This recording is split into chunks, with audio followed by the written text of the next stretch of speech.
और अखिलेश यादव मेरे छोटे भाई। छोटा भाई अगर कोई गलती करता है तो उसे समझाने का प्रयास किया जाता है। तो अखिलेश यादव जो गलती कर रहे हैं उन्हें मैं समझाने का प्रयास करूंगा। और जैसे देश में राम मंदिर का मुद्दा होता है, वैसे महाराजगंज जिले में हर चुनाव में चीनी मिल का मुद्दा होता है। चाहे फरिंदा की चीनी मिल हो, चाहे गढ़ौरा की चीनी मिल हो, तमाम चीनी मिल को चलाने के वादे बड़े बड़े नेता बाहर से आते वो भी अपने मंच पर करते हैं और यहाँ के जो नेता हैं वो भी करते हैं, लेकिन मिल चल क्यों नहीं पाती? तो अखिलेश यादव जी इन शिखंडियों के माध्यम से मुझसे लड़ रहे हैं। मैं विनम्रता से कहना चाहता हूं कि इन शिखंडियों का प्रयोग बंद होना चाहिए। और ये बैठक लगभग 5 घंटे तक चलती रही, काफी हंगामेदार बैठक थी। जहां तक फरीदा की चीनी मिल का सवाल है, तो फरीदा की चीनी मिल को चलाने के लिए लोकसभा में एक बार नहीं 5 बार मैंने संसद के अंदर ये मामला उठाया है। अगर गोरखपुर का खाद कारखाना चलाया जा सकता है तो फरीदा का चीनी मिल क्यों नहीं चलाई जा सकती? नमस्कार, हिंदी नेटवर्क देख रहे हैं आप। मैं हूं आपके साथ वैभव सिंह। लोकसभा चुनाव को लेकर दिन बर दिन माहौल बन रहे हैं, माहौल बिगड़ रहे हैं, माहौल गर्म हो रहे हैं और माहौल को और गर्म करने के लिए महाराजगंज लोकसभा सीट से कुंवर अखिलेश सिंह ने भी दावेदारी ठोक दी है। पूर्व सांसद हैं, समाजवादी पार्टी के नेता भी कह सकते हैं, लेकिन अभी कुछ दिन पहले जिला अध्यक्ष ने इन्हें निष्कासित भी कर दिया है। सबसे पहले बहुत स्वागत है आपका। धन्यवाद। ये बताइए सर, आपने चुनाव लड़ने का ऐलान कर दिया, इस पर आप क्या कहना चाहेंगे? 7 मई को मेरे आवास पे पूर्वांचल किसान यूनियन की कोर कमेटी की बैठक हुई और ये बैठक लगभग 5 घंटे तक चलती रही। काफी हंगामेदार बैठक थी। विभिन्न साथियों के विभिन्न विचार थे। इसमें मुख्य मुद्दा उभर करके आया कि जो भारतीय जनता पार्टी है उसने अपने चुनाव घोषणा पत्र में देश की जनता से क्या वादे किए हैं और इंडिया गठबंधन ने देश की जनता से क्या वादा किया। हमारे पूर्वांचल किसान यूनियन की जो प्रमुख मांग है कि स्वामीनाथन कमीशन की रिपोर्ट का जो CP+2 फार्मूला है, उस CP2+ फार्मूले के आधार पर किसानों के उपज का मूल्य निर्धारित किया जाए। CP+2 फार्मूले से धान का न्यूनतम समर्थन मूल्य 3100 रुपए क्विंटल और गेहूं का न्यूनतम समर्थन मूल्य 3150 रुपए किसानों को मिलना चाहिए। दूसरा यह है कि 13वीं लोकसभा में स्वर्गीय अटल बिहारी वाजपेयी जी की सरकार ने देश की सभी नदियों को बांध करके बाढ़ की विभीषिका से बचाने के लिए और साथ ही साथ देश के संपूर्ण कृषि क्षेत्र को सिंचित करने के लिए और गिरते हुए जल स्तर को ऊपर उठाने के लिए जो संकल्प लिया था, उसे कांग्रेस पार्टी ने भी 10 साल ठंडे बस्ते में रखा और मोदी की सरकार ने भी ठंडे बस्ते में रखा। इसको भी उस योजना को क्रियान्वित करना चाहिए। तीसरी मांग कि 15 लाख करोड़ रुपए से ऊपर नरेंद्र मोदी की सरकार ने देश के उद्योगपतियों का कर्ज माफ किया है। पूर्वांचल किसान यूनियन की मांग है कि 5 लाख रुपए तक का किसानों का कर्ज माफ होना चाहिए। इंडिया गठबंधन ने इन तीनों चीजों पे कोई वादा नहीं किया है। इंडिया गठबंधन के घटक समाजवादी पार्टी के राष्ट्रीय अध्यक्ष अखिलेश यादव बार बार बार बार ये कह रहे हैं कि हम MSP को लागू करेंगे। अखिलेश यादव जी विद्वान व्यक्ति हैं, उत्तर प्रदेश के मुख्यमंत्री रह चुके हैं, वर्तमान में नेता प्रतिपक्ष हैं, ऑस्ट्रेलिया और बेंगलोर में पढ़े हैं। मुलायम सिंह यादव ने कभी किसानों के साथ विश्वासघात नहीं किया था। MSP तो स्वर्गीय श्रीमती इंदिरा गांधी के जमाने से लागू है, आज भी MSP लागू है। मूल मुद्दा है कि जो स्वामीनाथन कमीशन की रिपोर्ट संसद में 2006 में प्रस्तुत हुई और स्वामीनाथन कमीशन की रिपोर्ट का जो CP+2 फार्मूला है उस पे किसानों को उनके उपज का मूल्य मिलेगा या नहीं मिलेगा, इस सवाल पर अखिलेश यादव और इंडिया गठबंधन मौन है। इस जब पूर्वांचल किसान यूनियन ने इस पर गंभीरता से विचार किया तो ये तय हुआ कि चूंकि पक्ष और विपक्ष दोनों ने हमारी मांगों पर विचार नहीं किया, इसलिए पूर्वांचल किसान यूनियन के प्रतिनिधि के तौर पे मुझे उन्होंने संसद में भेजने के लिए जनता से अपील करने का निर्णय लिया, जिसमें 14 तारीख को दिन मंगलवार को 12 बजे मैं नामांकन दाखिल करूंगा। नामांकन आप दाखिल करेंगे। सपा के संस्थापक सदस्य आप रह चुके हैं, पूर्व सांसद रह चुके हैं, जिले में सपा की राजनीति में आपका बड़ा नाम है। सपा के जिलाध्यक्ष ने बीते दिनों आपको एक फेसबुक पोस्ट के माध्यम से लोगों ने देखा कि पार्टी से निष्कासित कर दिया है। इसको लेकर आप क्या कहना चाहेंगे? देखिए, मैं समाजवादी पार्टी का फाउंडर मेंबर हूँ और जब 1992 में समाजवादी पार्टी बनी तब से उसकी राष्ट्रीय कार्य समिति का सदस्य रहा। 2017 में स्वर्गीय सिब्बल लाल सक्सेना की महाराजगंज में जो मूर्ति है उसके नीचे राजेश यादव पूर्व जिलाध्यक्ष ने सदस्यता अभियान प्रारंभ किया। उसमें मैं प्रारंभिक सदस्य बना और फिर मैंने सदस्य बना करके मैं क्रियाशील सदस्य भी बना।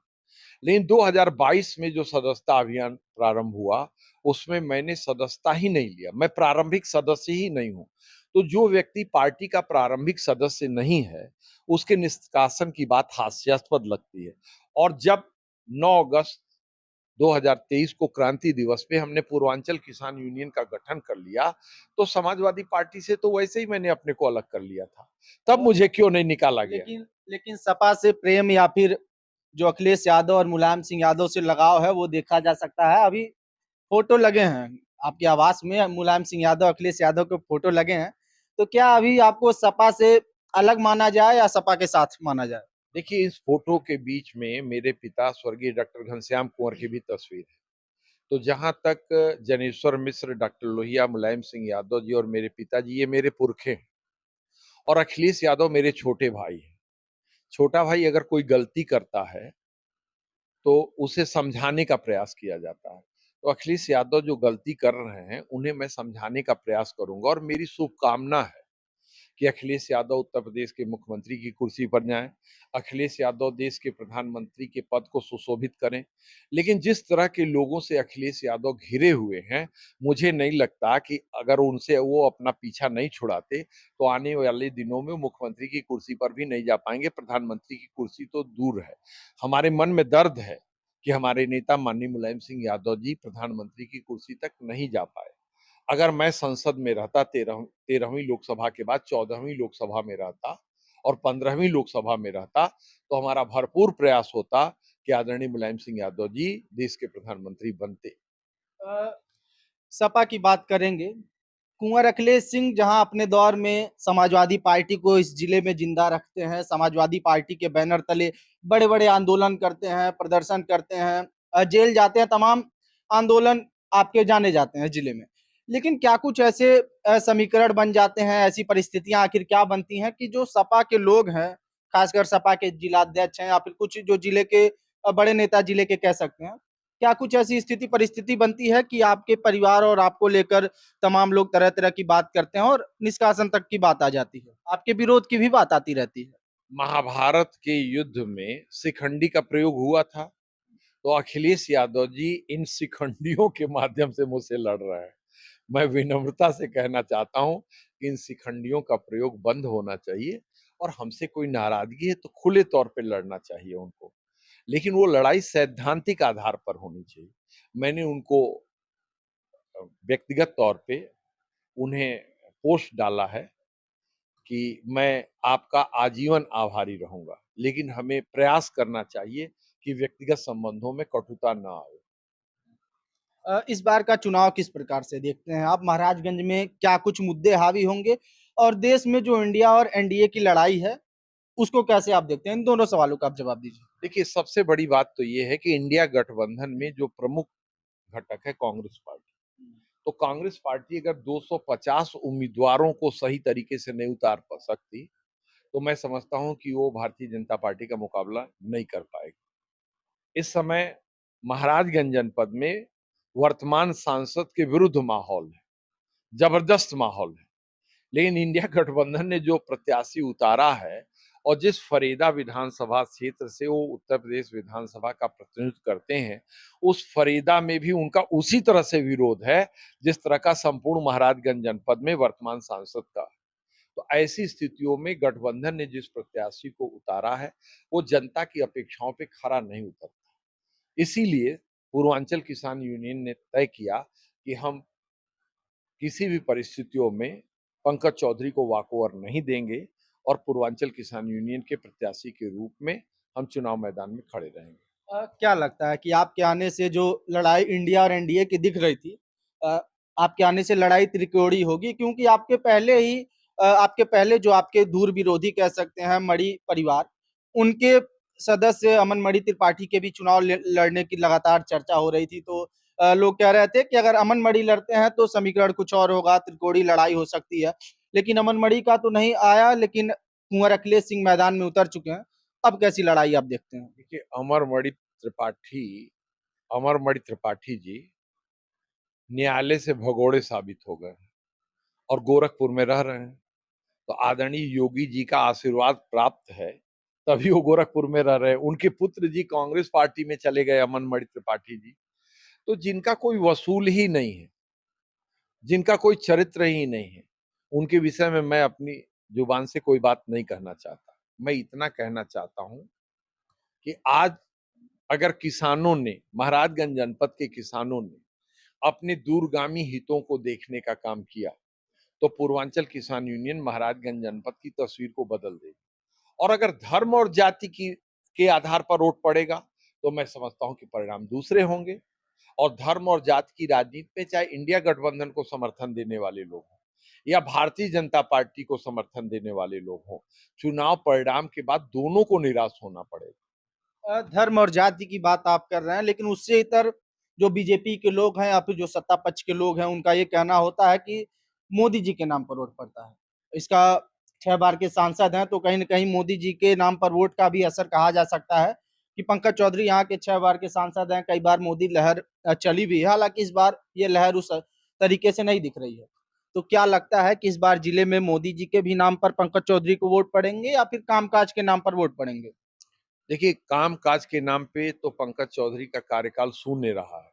और जहाँ तक मोदी जी का प्रश्न है, तो मोदी जी ने जब देश के अंदर नोटबंदी लागू किया, तभी से देश की अर्थव्यवस्था लड़खड़ा गई। मोदी जी जब गुजरात के मुख्यमंत्री थे, तो वो ये कहा करते थे कि जिस देश की का रुपए का मूल्य गिरता है, उस देश को अपमानजनक स्थिति का सामना करना पड़ता है। मैं शब्दों को सुधार के बोल रहा हूँ। आज बड़े ही विनम्रता के साथ कहना चाहता हूं कि डॉलर के मुकाबले रुपया कहाँ खड़ा है। आपके 10 वर्षों के कार्यकाल में डॉलर कितना पिटा है। अंतरराष्ट्रीय बाजार में जब कच्चे तेल का दाम $118 प्रति बैरल चला गया था, तब मनमोहन सिंह की सरकार में 2014 में डीजल मिला था 66 रुपए लीटर और पेट्रोल मिला था 74 रुपए लीटर। आज जब अंतर्राष्ट्रीय बाजार में $70 $72 प्रति बैरल कच्चे तेल का दाम है, तो आज डीजल और पेट्रोल 90 और सैकड़े को पार कर रहा है। मैं उसके बाद कहना चाहता हूं कि उन्होंने कहा था कि हम देश की अर्थव्यवस्था को मजबूत करेंगे। आज देश की अर्थव्यवस्था खस्ताहाल स्थिति में है। उन्होंने कहा था कि 2022 में हम किसानों की आय को दुगुना कर देंगे। मैं विनम्रता के साथ पूछना चाहता हूं आदरणीय मोदी जी से कि क्या 2022 में आपने किसानों की आय को दुगुना किया? उनकी जो आय हो भी रही थी, उस आय में घटोतरी हुई, क्योंकि जिस अनुपात में आपने अन्य चीजों के दाम बढ़ाए, उस अनुपात में कृषि उपज का मूल्य नहीं बढ़ा, जिससे आज किसान त्राहि-त्राहि कर रहा।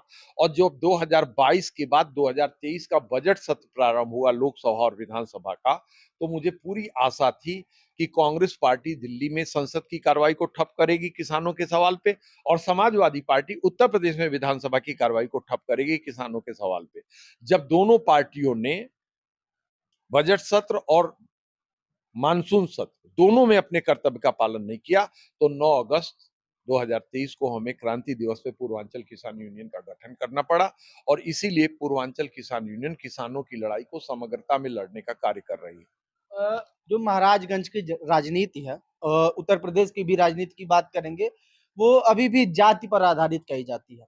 महाराजगंज में जो चौधरी बिरादरी के वोटर हैं, उनकी सांसद बनाने में प्रमुख भूमिका भी लोग मानते हैं, और पंकज चौधरी के सामने एक अन्य चौधरी बिरादरी से वीरेंद्र चौधरी प्रत्याशी हैं। तो क्या लगता है कि इस बार जातिगत समीकरण में कुंवर अखिलेश सिंह कैसे फिट बैठेंगे?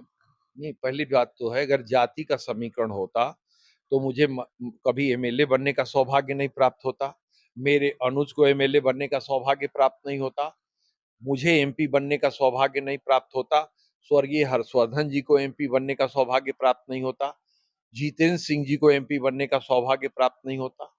पंकज चौधरी की 1991 में जब संसद सदस्य बने, तो राम लहर में मात्र 12,000 मतों से उन्हें विजयश्री प्राप्त हुई। उस समय अगर जितेंद्र सिंह, हर्षवर्धन और वीरेंद्र प्रताप शाही तीनों न लड़े होते और सेकुलर मतों का विभाजन नहीं होता, तो उस राम लहर में जितेंद्र सिंह एमपी होते महाराजगंज से और नरसिंहा राव की सरकार में राज्य मंत्री होते। 1996 में हम और हर्षवर्धन बराबर की लड़ाई लड़े, जिसका फायदा पंकज चौधरी को उठाना पड़ा। 1998 में जब मेरी जीतने की बारी आई तो स्वर्गीय हर्षवर्धन जी समाजवादी पार्टी को ज्वाइन करके फिर जनता दल से अंतिम दिनों में लड़ गए। 49,000 मत उन्हें मिले, 22,000 मतों से मैं चुनाव हार गया। 1999 में हर्षवर्धन जी चुनाव नहीं लड़े और बहुत सा सेकुलर मत बहुजन समाज पार्टी के उम्मीदवार को मिला, फिर भी मुझे विजयश्री प्राप्त हुई। 2004 में जब हमारे और हर्षवर्धन जी के बीच में बराबर मतों का बंटवारा हुआ, तो 1999 में जितने मत प्राप्त करके पंकज चौधरी हारे थे, उससे 1700 वोट कम पाकर और 49,000 नए मतदाता 2004 में बढ़े थे, उससे 17,000 कम वोट पा करके पंकज चौधरी एमपी हो गए। 2009 में मैं जब चुनाव नहीं लड़ा, मैंने पर्चा वापस ले लिया, तो 14 दिन के अंदर स्वर्गीय हर्षवर्धन जी एमपी बन गए। 2014 की बात की कहानी अलग है। मुजफ्फरनगर के दंगों के बाद उत्तर प्रदेश में भारतीय जनता पार्टी ने, आरएसएस ने जो षड्यंत्र के बीज बोए और हमारी पार्टी ने जो प्रमोशन में आरक्षण का 2013 में विरोध किया, उसके कारण समाजवादी पार्टी बुरी तरह से पिट गई और भारतीय जनता पार्टी को प्रेजेंट विजय मिली। 2014 की कहानी को 2019 में भी दोहराया गया। समाजवादी पार्टी ने एक बार भी समीक्षा नहीं किया कि जो समाजवादी पार्टी अपने दम पर 39 सीटें लोकसभा में पाती थी, अपने दम पे 26 सीटें लोकसभा में पाती थी, आज वो घट करके 5 सीटों पे क्यों आ गई? अ, सपा के नेता होने के नाते जो भले आज आपको पार्टी से निष्कासित करने की बात लोग कह रहे हैं, जिलाध्यक्ष जी कह रहे हैं, लेकिन सपा में आपके चाहने वाले भी बहुत होंगे। तो क्या लगता है कुंवर अखिलेश सिंह अगर पूर्वांचल किसान यूनियन के बैनर तले चुनाव लड़ रहे हैं, तो सपा के आपके जो चाहने वाले नेता हैं या फिर जो आपके समर्थक हैं, वो पर्दे के पीछे से आपकी मदद भी करेंगे? नहीं, नहीं, जो हमारा समर्थक है खुल करके हमारी मदद करेगा। भले वो सपा में है। पर्दे के पीछे से नहीं करेगा, खुल करके। हम सीधे ये बताइए कि समाजवादी पार्टी के जो यादव मतदाता हैं, उनके लिए हमने लाठियां चलाई हैं।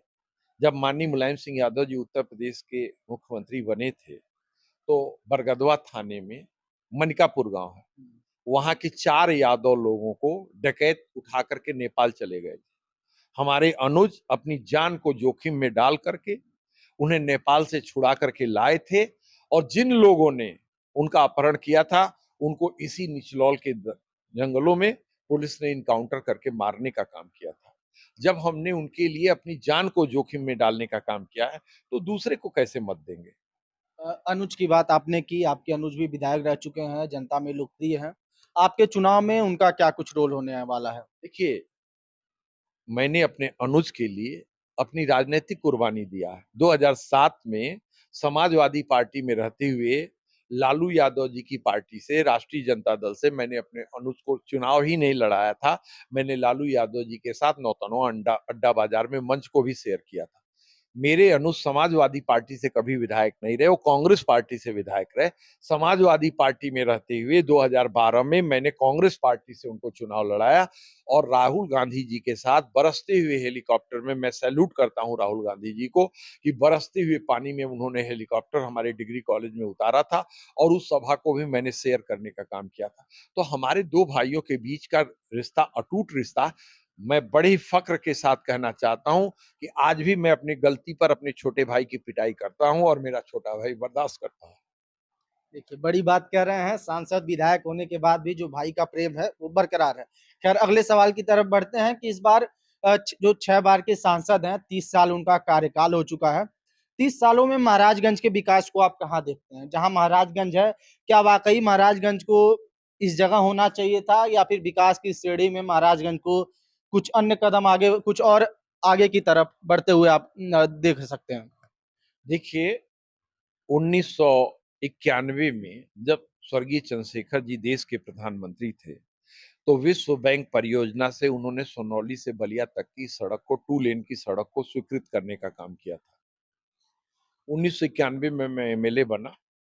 1991 से लेके 1995 तक सोनौली से लेके गोरखपुर तक और उसके बाद गोरखपुर से देवरिया तक 2 लेन की एक अच्छी सड़क महाराजगंज जनपद में और गोरखपुर जनपद में बनी, जिसमें आप चाय पीते हुए भी अपनी गाड़ी से यात्रा करते तो चाय का प्याला नहीं हिलता। महाराजगंज जनपद का दूसरा हिस्सा गोरखपुर से महाराजगंज और महाराजगंज से निचलौल और ठूठीवारी, वो बेचारा 25 वर्षों तक अच्छी सड़क के लिए तरसता रह गया। अखिलेश यादव जी जब मुख्यमंत्री बने और उसके पहले जब मैं संसद सदस्य था, तो मैंने लुम्बिनी से नौतनवा, नौतनवा से ठूठीवारी, ठूठीवारी से निचलौल, निचलौल से घुगली, घुगली से सिसवा, घुगली से इंदरपुर और इंदरपुर से कुशीनगर को जोड़ने के लिए बौद्ध परिपथ को 4 बार पार्लियामेंट में मैंने ये मामला उठाया। बौद्ध परिपथ के लिए जापान की टीम भी आई, लेकिन यहाँ के राजनीतिज्ञों ने उस मार्ग को परिवर्तित कर देने का काम किया और बाद में जापान की सरकार ने, जापान के प्रतिनिधियों ने अपने प्रस्ताव को वापस ले लेने का काम किया। हमारी सरकार थी, सौम्या अग्रवाल डीएम थी। मैंने कहा आप केंद्रीय सड़क निधि के अंतर्गत इस प्रस्ताव को भेजिए। उत्तर प्रदेश की अखिलेश यादव की सरकार ने इंदरपुर से लेकर के नौतनवा तक की सड़क को केंद्रीय सड़क निधि से प्रस्तावित मार्ग के रूप में भेजा, जिसे भारत सरकार ने स्वीकार किया और दूसरी अच्छी सड़क बनकर के तैयार हुई। मुलायम सिंह यादव जी जब तीसरी दफे मुख्यमंत्री बने, तो महाराजगंज से गोरखपुर की सड़क का निर्माण हुआ।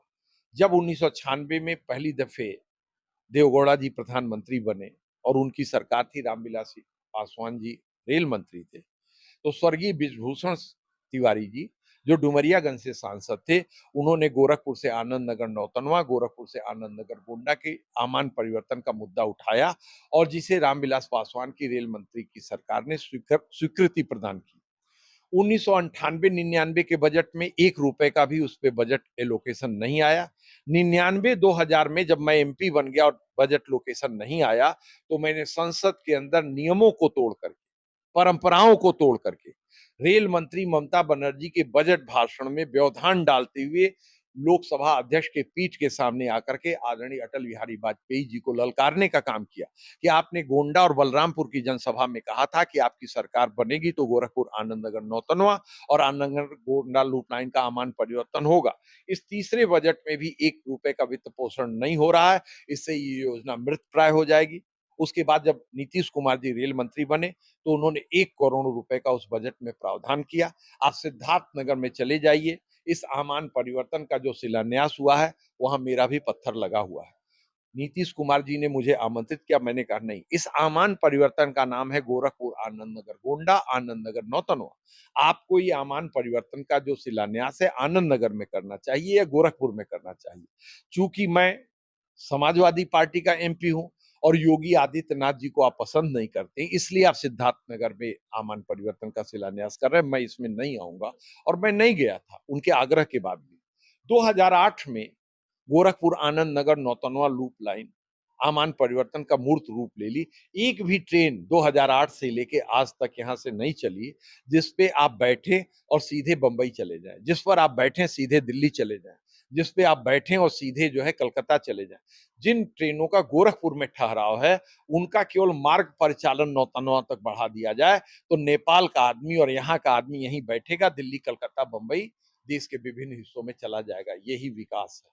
ये विकास है। देखिए, तमाम विकास के पहलुओं को आपने बताया। एक अंतिम सवाल का जवाब दीजिए कि अगर जनता एक बार फिर से कुंवर अखिलेश सिंह पर भरोसा जताती है, सदन में पहुँचाने का काम करती है, तो 30 साल का जो विकास है महाराजगंज जिले का, उसके सामने ऐसे 3 प्रमुख काम क्या करेंगे? हालाँकि काम तो बहुत होंगे, लेकिन 3 प्रमुख काम जिसको जिले की सबसे बड़ी ज़रूरत है, उसको आप क्या करके जनता को सौंपने का काम करेंगे? देखिए, पहली मांग तो ये है कि जो स्वामीनाथन कमीशन की रिपोर्ट का CP+2 फार्मूला है, उस CP+2 फार्मूले के आधार पर कृषि उपज का मूल्य देने के लिए मैं चाहे जिसकी सरकार होगी उसको विवश कर दूंगा। या तो लोकसभा नहीं चलेगी और नहीं तो जो भी सरकार होगी उसे मेरी बात को मानना होगा। दूसरी प्रमुख मांग होगी कि कृषि उपज का जो रॉ मटेरियल है, उस पर आधारित उद्योग जैसे पुआल है, गन्ने की पत्ती है, गन्ने की खोई है। अगर एक कागज फैक्ट्री का निर्माण महाराजगंज जिले में किया जाता है, तो महाराजगंज, सिद्धार्थनगर, कुशीनगर, गोरखपुर का जितना भी कृषि उपज का जो रॉ मटेरियल है, उसका उपयोग करके हम कागज फैक्ट्री चला सकते हैं। और तीसरी चीज ये कि जो महाराजगंज जनपद में फरेदा की चीनी मिल बंद पड़ी है, गड़ौरा की जो चीनी मिल बंद पड़ी है और घुगली की जो चीनी मिल बंद पड़ी है, उनको चलवाने के लिए मैं भारत सरकार को विवश करूंगा। अच्छा, एक चीनी मिल की आप बात कर दिए, एक और छोटा-सा सवाल जोड़ देते हैं। जैसे देश में राम मंदिर का मुद्दा होता है, वैसे महाराजगंज जिले में हर चुनाव में चीनी मिल का मुद्दा होता है। चाहे फरिंदा की चीनी मिल हो, चाहे गढ़ौरा की चीनी मिल हो, तमाम चीनी मिल को चलाने के वादे बड़े-बड़े नेता बाहर से आते हैं, वो भी अपने मंच पर करते हैं और यहाँ के जो नेता हैं, वो भी करते हैं। लेकिन मिल चल क्यों नहीं पाती है? रोजगार का बड़ा साधन है, क्या समस्या हो जाती है कि मिल लोग नहीं चलवा पा रहे हैं? देखिए, स्वर्गीय विश्वनाथ प्रताप सिंह जी जब देश के प्रधानमंत्री थे और स्वर्गीय मुलायम सिंह यादव जी उत्तर प्रदेश के मुख्यमंत्री थे, तब गड़ौरा की चीनी मिल का निर्माण हुआ था और गड़ौरा की चीनी मिल बहुत अच्छी पेराई कर रही थी। केवल मूल मुद्दा था कि किसानों का गन्ना मूल्य उसके ऊपर बाकी था। उसको तो भारतीय जनता पार्टी की सरकार में बंद कर दिया गया। आज भी वो चलने की स्थिति में है। और घुगली की चीनी मिल, वहीं बगल में पिपराइच की चीनी मिल को आदरणीय योगी आदित्यनाथ जी ने चला दिया। लेकिन घुगली की चीनी मिल पर उन्होंने कोई ध्यान नहीं दिया। तो उत्तर प्रदेश का राजा अगर इतनी संकीर्ण मानसिकता का होगा कि पिपराइच की चीनी मिल को चला ले और वहीं बगल में 25 किलोमीटर की दूरी पे घुगली की चीनी मिल को न चलावे, तो ये उत्तर प्रदेश का दुर्भाग्य है। मैं विनम्रता से कहना चाहता हूँ योगी आदित्यनाथ जी से कि 7.5 साल आपको उत्तर प्रदेश में मुख्यमंत्री की कुर्सी पर हो गए। अभी तक 7.5 वर्षों तक लगातार कोई उत्तर प्रदेश में मुख्यमंत्री की कुर्सी पर विराजमान नहीं रहा है। आप इस चीज को छोड़िए और घुगली की चीनी मिल को चलाने का काम करिए। जहां तक फरेदा की चीनी मिल का सवाल है, तो फरेदा की चीनी मिल को चलाने के लिए लोकसभा में 1 बार नहीं, 5 बार मैंने संसद के अंदर ये मामला उठाया है। अगर गोरखपुर का खाद कारखाना चलाया जा सकता है, तो फरीदा की चीनी मिल क्यों नहीं चलाई जा सकती? स्वर्गीय हर्षवर्धन जी ने भी प्रयास किया था फरीदा की चीनी मिल को चलाने का, लेकिन उस समय कांग्रेस पार्टी की सरकार ने ध्यान नहीं दिया, जबकि वो कांग्रेस पार्टी के संसद सदस्य थे। कांग्रेस पार्टी ने अगर उस समय ध्यान दिया होता, तो आज ये स्थिति नहीं होती। गोरखपुर के खाद कारखाने को चलाने के लिए 1 बार नहीं 4 बार मैंने संसद में मामला उठाया। यूपीए 1 और यूपीए 2 की कांग्रेस की सरकार ने अगर गोरखपुर के खाद कारखाने को चला दिया होता, तो भारतीय जनता पार्टी को ये सौभाग्य प्राप्त नहीं होता कि उसने खाद कारखाने को चला देने का काम किया। जहां तक गोरखपुर एम्स का सवाल है, तो आदरणीय अखिलेश यादव जी ने गन्ना शोध संस्थान की जमीन को, उस समय बाजारू मूल्य उसका 1100 करोड़ रुपए से ऊपर था, उसे एम्स के लिए दिया, जिसके लिए सबसे ज्यादा अगर कोई बधाई के पात्र हैं तो अखिलेश यादव जी हैं। अगर मुलायम सिंह यादव जी देश उत्तर प्रदेश के मुख्यमंत्री होते, तो गन्ना शोध संस्थान की जमीन को एम्स के लिए कभी नहीं देते, क्योंकि गन्ना पूर्वांचल की जीवन रेखा है। चलिए, हमसे बात करने के लिए धन्यवाद। हमारे साथ पूर्व सांसद अखिलेश सिंह थे और तमाम पहलुओं पर इन्होंने हमसे बात की। महाराजगंज जिले की राजनीति में बड़े चेहरे के रूप में जाने जाते हैं और इस बार लोकसभा के चुनाव में पूर्वांचल किसान यूनियन जो कि इनका संगठन है, उसके बैनर तले चुनाव लड़ने की घोषणा कर चुके हैं। तमाम जो महाराजगंज के मुद्दे हैं, देश के मुद्दे हैं, उस पर हमने सांसद जी से बातचीत करने का प्रयास किया। तमाम मुद्दों पर इन्होंने बड़े ही बेबाकी से जवाब दिया। अपनी बेबाकी के लिए जाने भी जाते हैं और 14 तारीख को नामांकन करेंगे। साथ ही साथ महाराजगंज का समीकरण आगे क्या कुछ होने वाला है इनके मैदान में आने के बाद, ये देखने के लिए जनता थोड़ा-सा इंतज़ार करे और महाराजगंज जिले की राजनीति जो लोग समझते हैं, देखते हैं, उनको 1 जून तक इंतज़ार करना पड़ेगा कि क्या कुछ नतीजे, क्या कुछ माहौल सामने निकल कर आ रहे हैं।